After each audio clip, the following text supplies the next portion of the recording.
This week, we're very glad to have a new guest on our show, Daniel J. He's the Senior Director of Product Management at GTB Technologies. Data security that works is their tagline, which I love. We're going to be talking about data loss prevention, a topic he's been interested in a very long time. So let's get into it. Daniel, thank you so much for coming on the show. I'm proud to have you on here. Now, we met back at RSA conference in San Francisco, 2024. Yes. Um, I would love for us to share that story. I'm going to tell my side of it, and you can tell your side of it. I was walking around the expo floor, uh, and there's all these crazy designed booths and people handing out flower lays and bags of popcorn and all sorts of givings. And I walk by what looks like a giant whiteboard of a booth. Like everything's just white. And you had written whiteboard style on it. Uh, if you have 30 seconds, I forget exactly what it said, but give me 30 seconds to impress you or will change your life or something like that.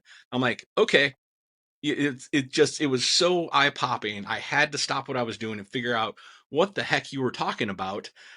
So please, what were you talking about? What was that? How did we get there?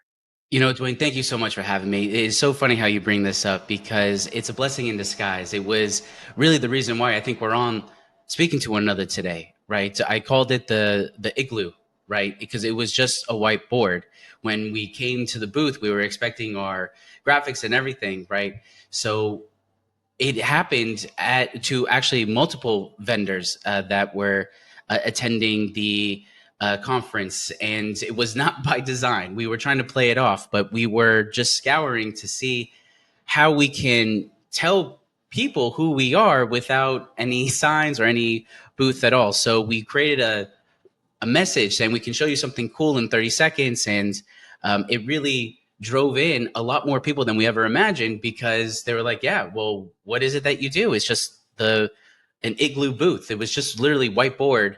And it was between you and I, it was not by design, right? It was a mistake. We tried to play it off, right, as best we could. But we literally said, we'll show you something cool in 30 seconds. And we're able to pull up our laptops and actually show a demo of the solution, right? Of what we do. And that is data security, DLP, data discovery and classification. So we're able to somewhat, maximize the experience for everyone walking around that showed a booth that just had whiteboard and an igloo. So thank you for, having us today. And it was a blessing that it happened because we got to speak to one another.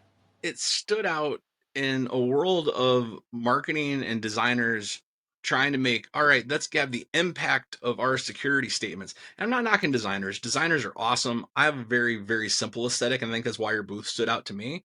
And Right. why I was drawn to it is like, if I don't know if you've ever seen the best damn website ever, the best darn website ever. I forget the exact phrasing of it, but it's just straight HTML. There's not even a picture on the page. It's just straight HTML using semantic tagging, and it's perfect. It's literally a perfect. Loads on anything. It's unbreakable. So that's my design aesthetic. So I see these designers, especially at RSA, like we got to get the concept here. And you look at a booth and you're like, what on earth do you people do? What on earth are you talking about?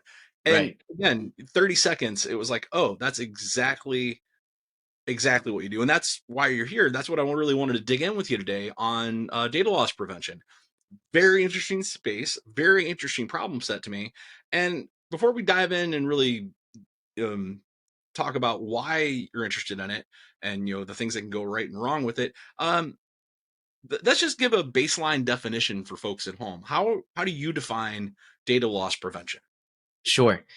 It is the unique ability to correctly identify data that is important to an individual company versus anyone else out there. So it's your data unique to institution A versus anyone else.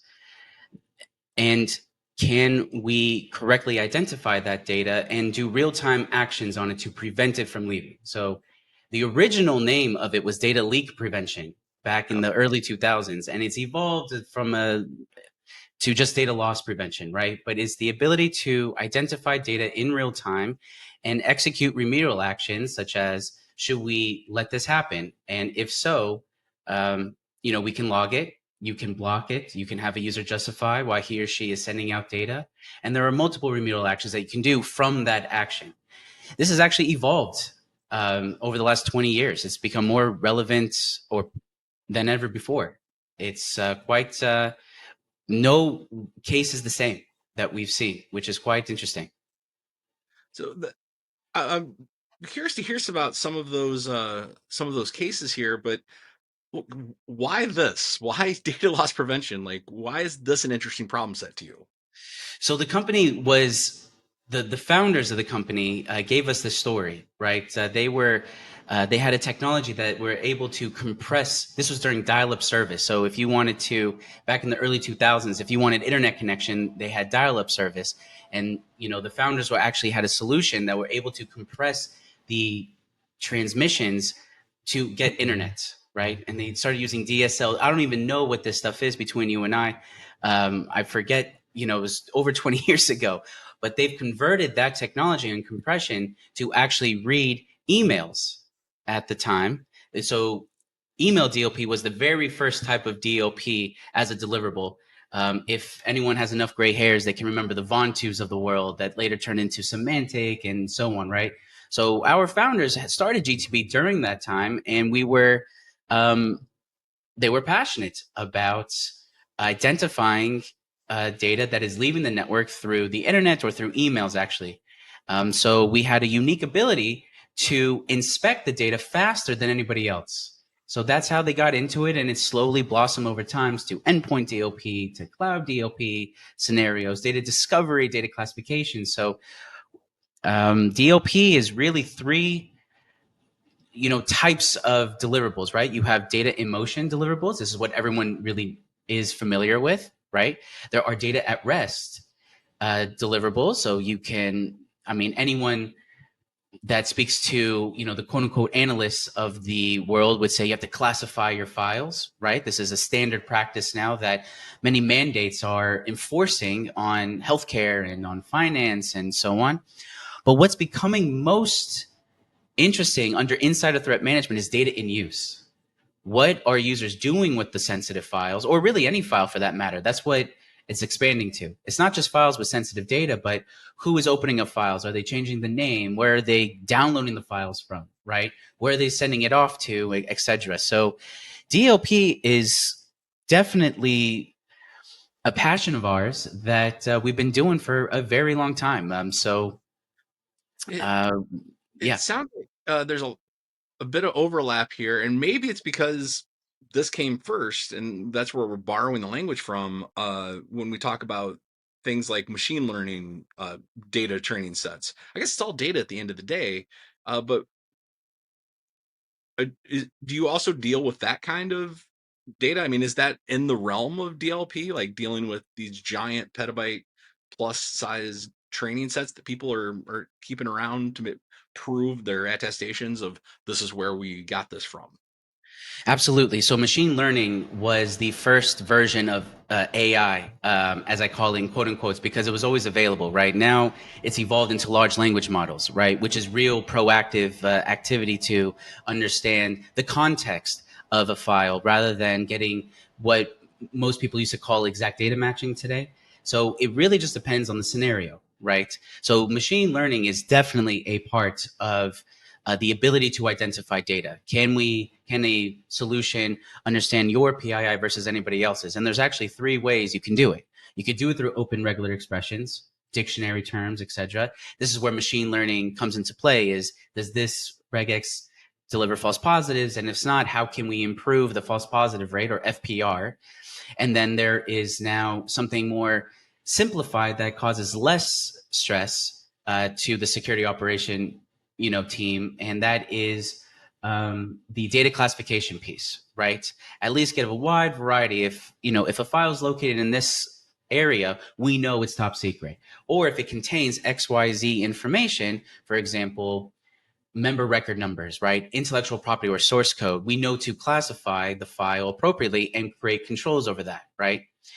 What we are doing actually is one of two things. We have a patent on our ability to do what's called exact data matching. This is the ability to identify any particular code or PII or PHI for that matter. So we can do structured data or unstructured data, right? Now, these are for unique data sets that maybe are smaller. So if we're talking about a petabyte of data, we might need to go more broad. But if there are unique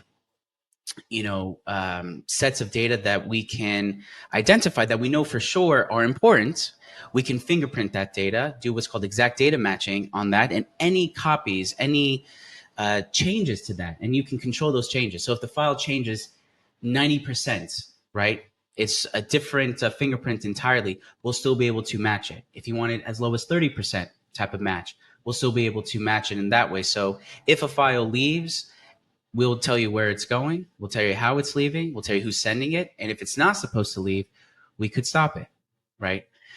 The evolution of this is in putting in a LLM into user behavior analytics, right?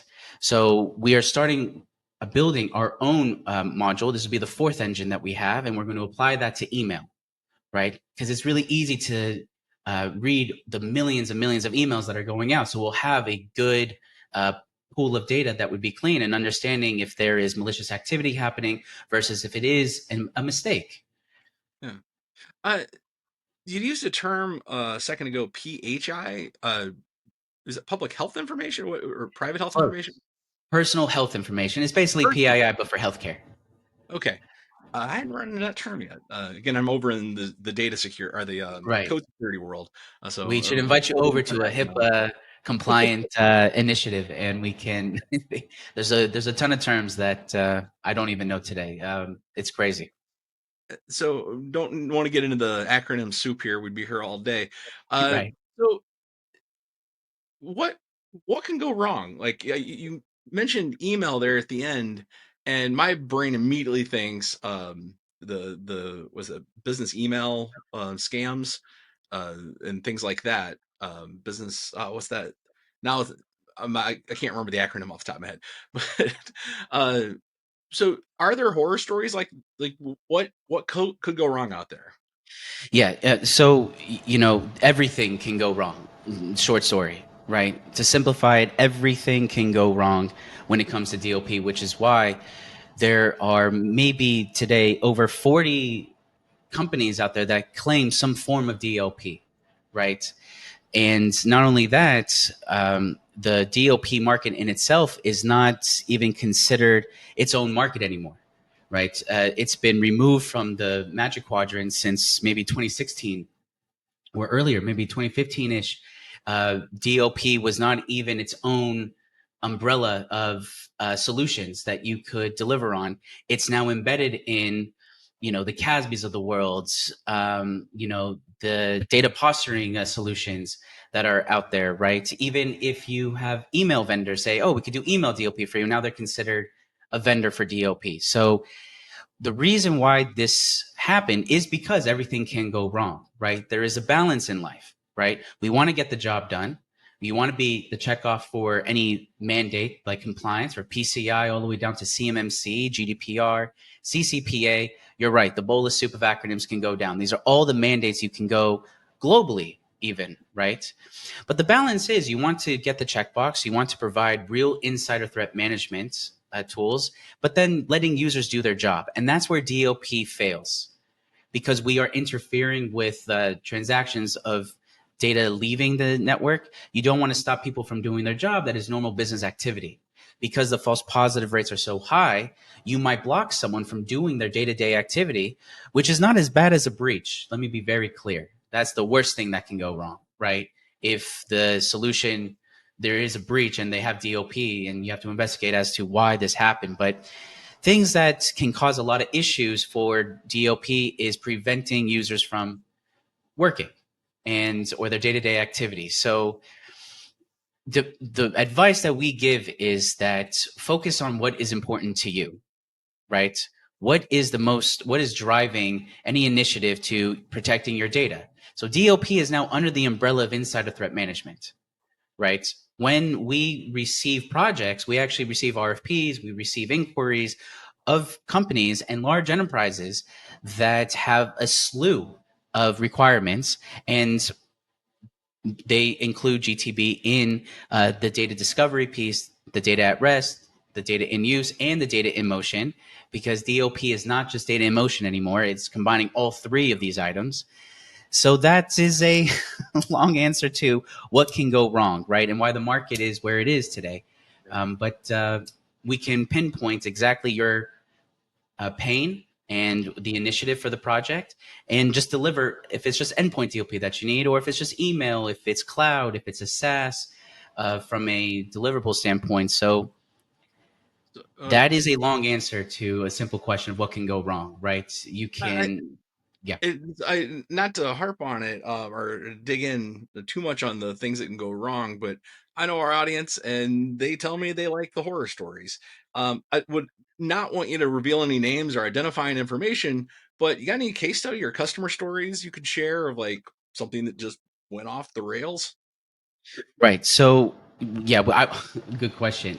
So, this is why we offer a free trial. And so, I can give you a success story that was kind of a horror film, but that we saved the day, without naming names. It was a large enterprise that, if you knew the name, they're still a customer of ours today for over 10 years.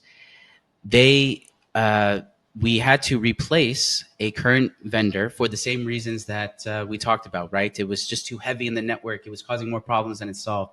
Companies need a light solution that actually works, where they can set it and forget it even. We had a scenario where a user took about a terabyte of data. I'm giving just a simplified range. He took a terabyte data of customer information, and the person was going to leave that company and go to a competitor, Wow. right? So we're talking about intellectual property and customer information that I don't think was PII. It was more intellectual property that was being taken, right? If this company did not fingerprint their data, no one was able to catch it, and it was an ongoing leak. It wasn't. It was kind of like a slow leak, so to speak. It wasn't just one transaction. It was throughout the last X amount of months that was happening, right? And during our trial, we were able to see what was going on, who was sending it, and send through ServiceNow, actually, or at the time it was something else, but their ticketing system. And they investigated and they realized that this was not just an accident, it was malicious activity, right? So the guy was literally stealing data from the company and moving to another competitor. So that can happen without anyone knowing all the time.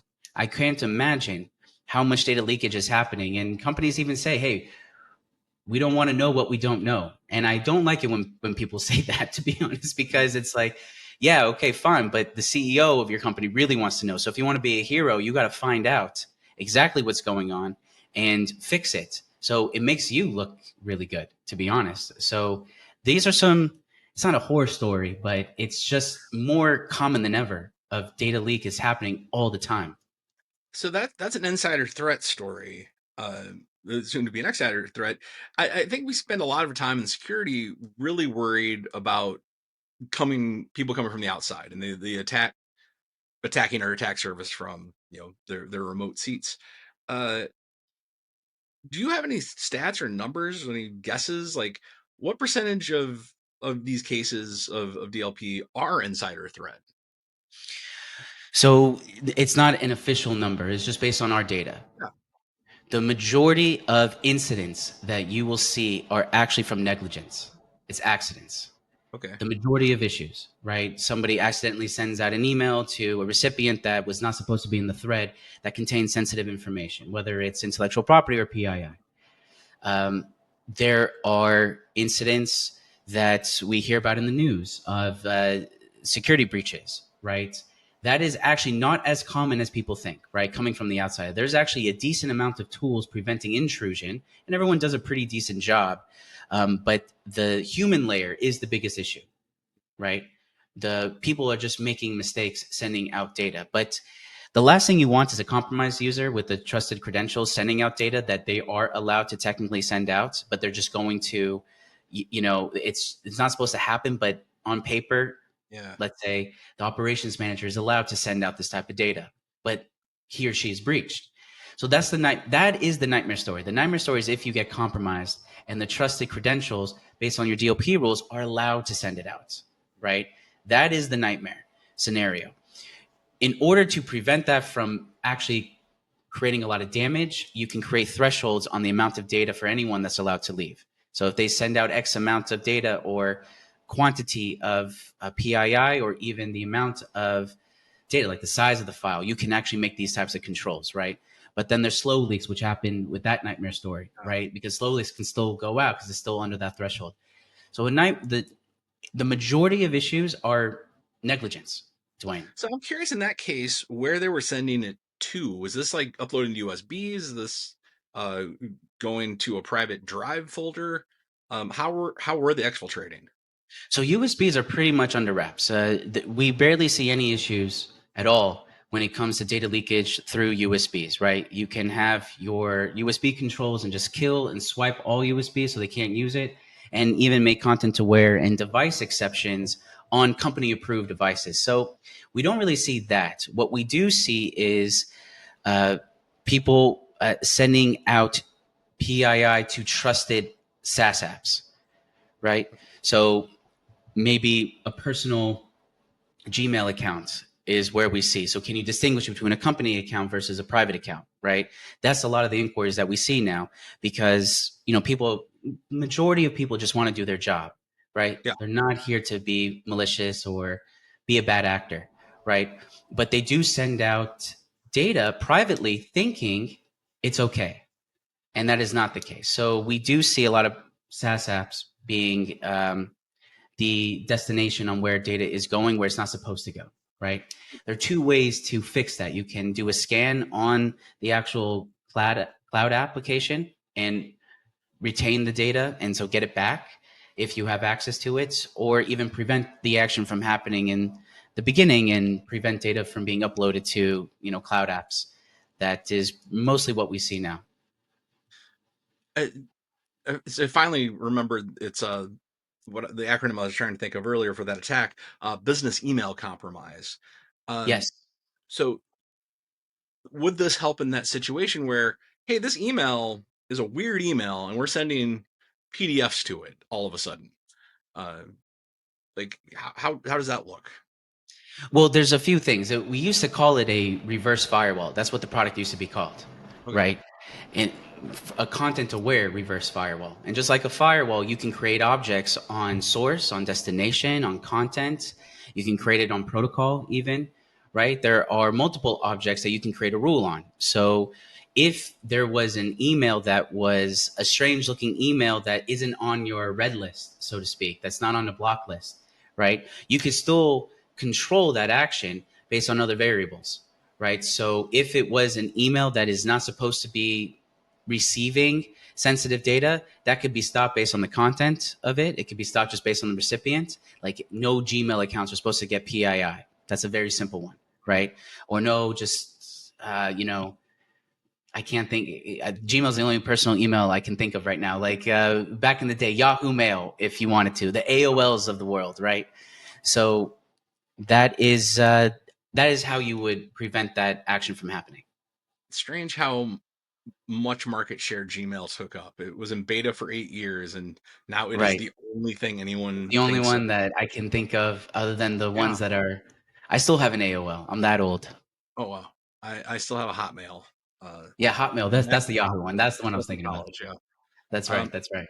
so I want to make this a little more personable for folks at Sure. home. They're thinking like, all right, is my data leaking? What can people do besides implementing the entire solution, which we'd love to see everybody do? But what are some just basic concepts that people should be thinking about with their own data? For their own data leakage in their small companies and their medium-sized companies for their personal use. Uh, just what would you like people to know? So that's actually a much more complicated question than you think because there's multiple perspectives, right? Are you asking about any everyday user, like if I'm at home, what can I do about data leakage, or are you asking best practices for SMBs, let's say? Let's say SMBs. Let's just make it for our audience, which is typically folks in the security industry or interested in the security industry. who might have a role where this is going to come up someday. Right, right. You know what I've learned when I was younger, I'd be far more aggressive in this answer, right? But now I realize that there are other business units in even SMBs today, right? And everyone is impacted by DLP. Everyone. So what I would recommend for people that are just starting a DLP program is to get buy-in from other departments, right? And how do you do that? That would be logging, listening, and learning from what is normal behavioral activity, I mean, right? Who is sending out data? How is it leaving? Where is it going? Is this approved behavior? And if not, you will have a dashboard that would say, look, XYZ department, the HR team. Actually, we should never pick on HR. I take that back, right? HR does no wrong, okay? But let's say customer service is sending out data that has a lot of PII in it, and maybe these reps should only be dealing with one record at a time versus, let's say, 100 or 10, whatever the number might be. Once you log, listen, and learn and understand the behavior, we go to other departments, compliance, legal, even the head of security, your CISO, if you have a CISO as an SMB, right? Whoever is in charge, and you say, I don't know if this is something you want to see, but this is what we've been seeing, right? Should we change this behavior? And if it's okay, if they're okay with it, I mean, look, it's just good to know what's going on, right? If they're not okay with it, that's when you really get buy-in, right? Changing the behavior, right? Educating users. You can give notifications saying, hey, this email you sent out contains credit card information. Please handle with care, right? A notification, we always give notifications that help with training. I wish companies took more advantage of this, right? But the enterprises, they send out emails that they don't do really notifications that we've seen, right? If we're talking about 80,000 licensed deployments, right? We're really in stealth mode when it comes to something like that. But for SMBs, the culture is open to maybe changing, right? To learning more about who's sending out data, or just learning what type of data you are sending out. So proactively, oh, I remember I'm not supposed to be sending out sensitive data like a member record number or student information, bank account numbers. That's a real big one for banks and so on. So that's what we would recommend. Slowly but surely changing the culture. Yeah, that really points to the shift left, which we hear that term a lot in security. Typically it means pushing over more developer tools onto their plate, but I think in reality it means having a conversation earlier and more often. Yes. It really, that's I think how we affect culture change, is making sure people are aware. Hopefully everybody knows not to put plain text credentials and or plain text PII, like credit card numbers and social security numbers, into email at this point in the world, but it sounds like that's still a problem. I know all your listeners are saying, oh, that sounds nice, but this is impossible to do, right? As a best practice. Sadly, I wouldn't say it's impossible, right? But the majority of projects that we get are from problems that have happened in the past, right? The company did have a breach. The company did have a problem. And now everyone is now looking and focusing on it, right? Sadly, it's just the board of directors doesn't really care about investing in something like this until there is a problem.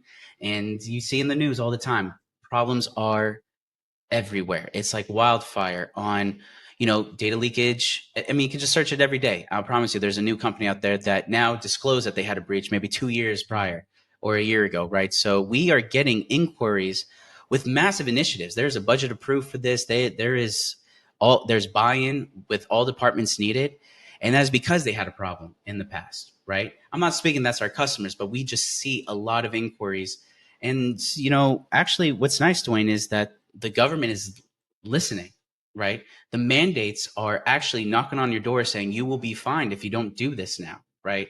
So this market, needs to have its own magic quadrant, in my opinion, right? Because I mean, it is just amazing what problems we are solving for companies today, in a very simple way, right? With a sustainable approach that checks off the boxes, and you're off to the next project. So it's to answer your question, log, listen, and learn. understand like a baseline of behavior, and say, look, if we need to change the behavior, how do we do it, right? And you can have the users justify. You can have you could just stop blocking, even, right, and give an explanation as to why, or even moving the file out of that repository into a more secure location, so there's not even an issue. It lowers the likelihood of any breach from happening. So Yeah. I think it's, and correct me if I'm wrong, but I think part of that conversation that needs to happen of wider education is connecting these like numbers and all this data goes back to human beings. Like today, I just saw a number came out from it was the Identity Theft Resource Center. They're saying that in the last year, the number of U.S. data breach victims has increased by 1,000%. Uh, yes. this hits people. This hits literally everyone. I don't. I think everyone is some point has had some kind of data leaked at this point. What, Dwayne, remind me, what is the company that does the background checks? Not background checks, but the credit scores? FICO Experian. scores. Yeah, Experian. Oh yeah, the Experian. I got a letter, right, saying, Oh, hey, okay. your personal identifiable information is out there. I'm just like, okay, what do I do?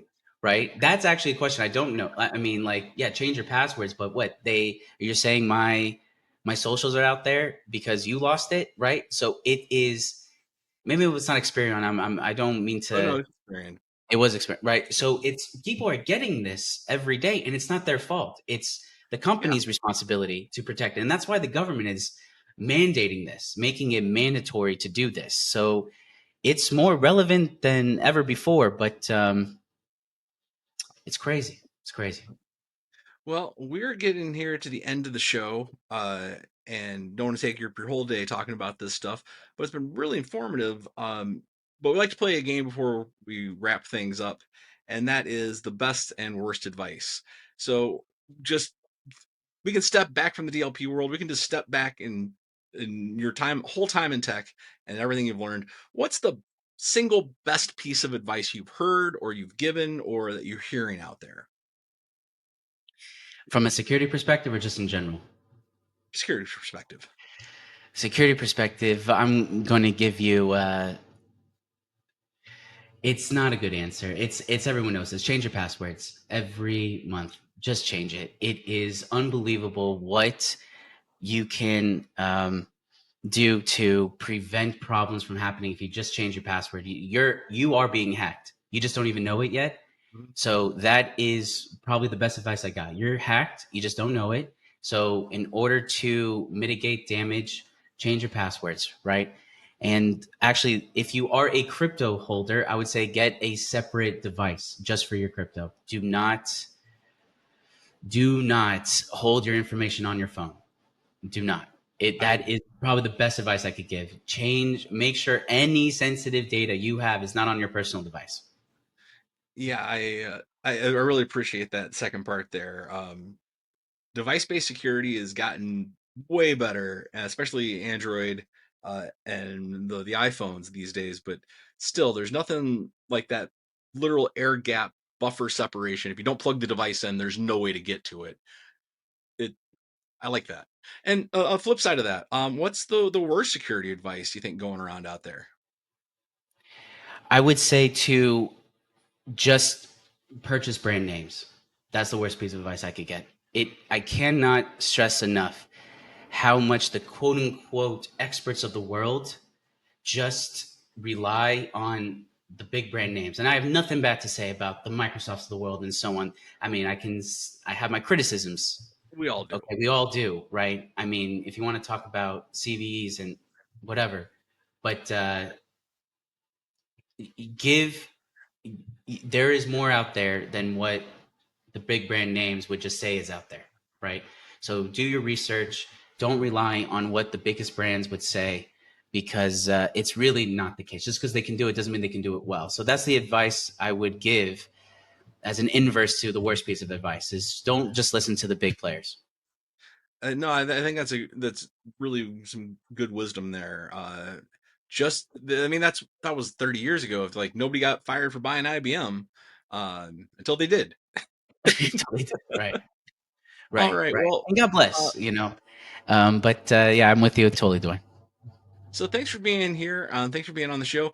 Do you want to? Do you have anything to plug? Any? Where can we follow you on social media? Where can we read more about DLP? Any? We'll share them in the show notes. But anywhere you want to send people. Sure. Follow me on LinkedIn. Actually, I don't have social media, but if you did have a question, you can contact me via LinkedIn. It's Daniel J. Simple. It's a picture of me that is 10 years ago. So I've got no gray hairs then. I should probably update it. But come visit us at gttb.com, right? If you have any questions or we do give free consulting. There, it is free to do, and there is no obligation or commitment needed to purchase anything. We're here to help. So give us a call anytime, and our SCs will be happy to walk you through the posture of your security stack and see if this is when is DLP a good fit for you. Uh, Again, thanks for being here and sharing all your knowledge with our audience. And just as a reminder out there, if you want to have a plain white booth, it's to start some interesting conversations. So Yeah. that is a design option for you. Yeah. All So yeah, right. exactly. The next time you see GTB, come by the booth. We'll show you something cool in 30 seconds.